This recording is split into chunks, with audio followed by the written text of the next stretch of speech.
ભાઈ આ રક્ષાબંધને મારા બધા ભાઈઓને વિનંતી છે કે શોમાબેનના ઘેર આવો ને એટલે આવો કોમ્બો લઈને આવજો. ત્યાંથી ચોકલેટિયા બેકરી, ભુયંગદેવ 4 રસ્તા, મેમનગર, અને આવો કલેક્શન, આવા ચોકલેટના હેમ્પર્સ માત્ર સ્ટાર્ટ થઈ જાય છે 399 થી.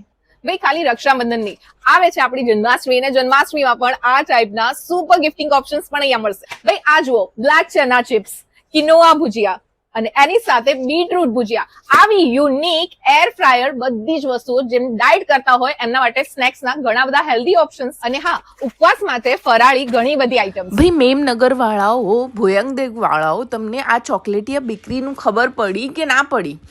ચોકલેટિયા પ્રાઇવેટ લિમિટેડ કરીને એટલો લક્ઝુરિયસ શોરૂમ, અને પ્રાઇઝિંગ એની જોશો ને તો કોઈ લોકલ બેકરી જેવી લાગશે તમને. લિટરલી એમનું કલેક્શન જે છે ને એ અઢળક વેરાયટી છે. અંદર જશો ને એટલે એવું લાગશે કે કોઈ ફોરેનની મસ્ત જગ્યામાં આવી ગયા છો, ને ત્યાં તમને અત્યારે રક્ષાબંધનના બહુ સરસ કોમ્બોઝ મળવાના છે. હવે આ જુઓ, આ ટાઈપના તમને જે છે ને સિસ્ટરના ઘરે જાઓ ને એટલે વટ પડી જાય એવા કોમ્બો, અને ખરેખર આ કોમ્બોઝ મને પર્સનલી બહુ ગમ્યા, કેમ કે માત્ર 399 રૂપિયાથી શરૂઆત થઈ જાય છે અને 2,500 થી 3,000 સુધીમાં અઢળક વેરાયટી મળશે.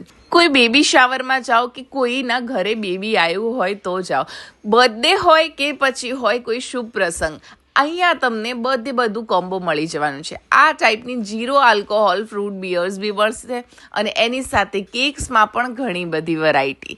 કલેક્શન જેટલું તમે જોશો ને ત્યાં તો તમારી પર્સનલ ચોઇસથી કસ્ટમાઇઝ પણ થઈ જશે, અને અહીંયા તમને કિડ્સ માટે રિટર્ન ગિફ્ટ માટે પણ બહુ સરસ ઓપ્શન્સ જોવા મળશે. સિમ્પલ કુકીઝથી લઈને દુબઈની કુનાફા જેવી બધી જ વસ્તુઓ તમને એક જ જગ્યાએ મળવાની છે. સ્નેક્સના બહુ સરસ ઓપ્શન મેં ત્યાં જોયા કે આવા ઓપ્શન મેં આખા અમદાવાદમાં બીજે ક્યાંય હજુ સુધી નથી જોયા. હવે તમે કહેશો શર્માબેન સ્નેક્સમાં શું ઓપ્શન છે? એર ફ્રાયર બધી જ વસ્તુઓ તમને ત્યાં મળશે, અને એ પણ બહુ હેલ્ધી ઓપ્શન. વ્રતમાં ચાલતી બધી જ ફરાળી આઈટમ પણ તમને ત્યાં જોવા મળશે, અને લોકલ સ્નેક્સ પણ તમને ત્યાં જોવા મળશે. તો હવે તમારે જવાનું છે ક્યાં આ બધી વસ્તુઓ લેવા માટે? ચોકલેટિયા પ્રાઇવેટ લિમિટેડ ભુયંગદેવમાં ઓનેક્સી ટાવરમાં તમને જે છે ને ચોકલેટિયા જોવા મળશે, અને ત્યાં જાઓ તો આપણી રીલ બતાવવાનું ભૂલ